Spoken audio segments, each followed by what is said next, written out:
One day I was playing with a vacuum, sucking my hair up, and sparks started to fly, and I got very excited, and I said, this is it. I'm going to invent a machine that will suck the hair up and cut it. The 1980s was a decade of innovation and tech trends that shaped the future.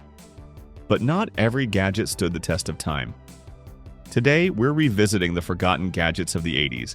Some you'll remember fondly, and others will make you wonder how they ever existed. First up, we have one that's hard to forget, mainly because so many of us carried one around daily. The pager, or as some called it, the beeper. This little device was more than just a gadget. It was a symbol of staying connected in the 80s and early 90s. Pagers first gained popularity in the 1980s, initially used by doctors, emergency responders, and businesses. But it wasn't long before they became a mainstream phenomenon. By the mid-90s, there were over 60 million pagers in use worldwide. But as iconic as they were, pagers couldn't keep up with the rise of cell phones.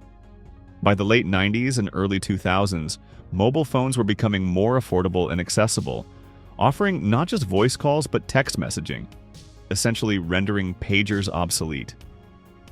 Pagers quickly went from a must-have accessory to a relic of the past, remembered mostly in movies and TV shows. So here's a question for you. Did you ever own a pager? If so, what was the coolest or funniest numeric code you remember using?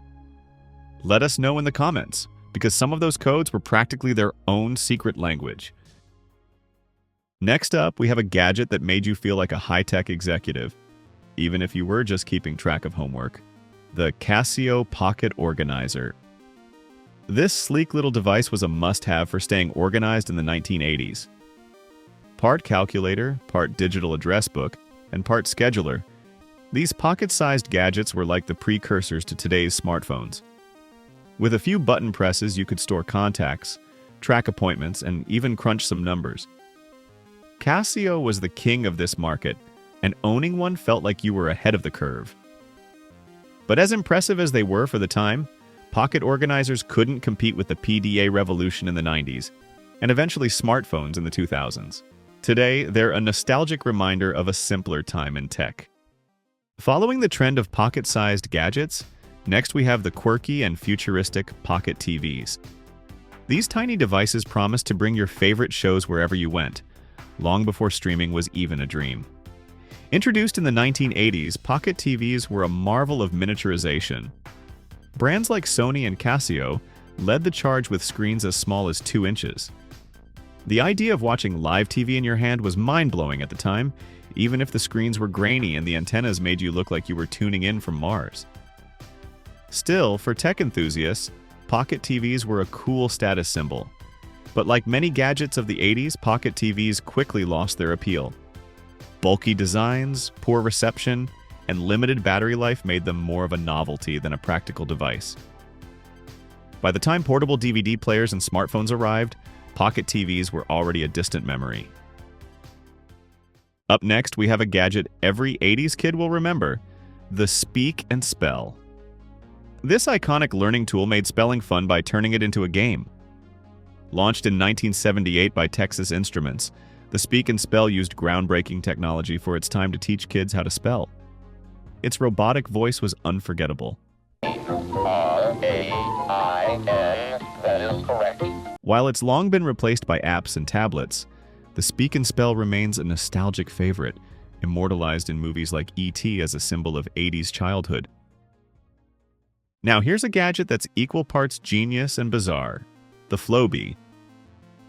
Dubbed the vacuum haircutting system, this 80s invention promised to make bad haircuts a thing of the past.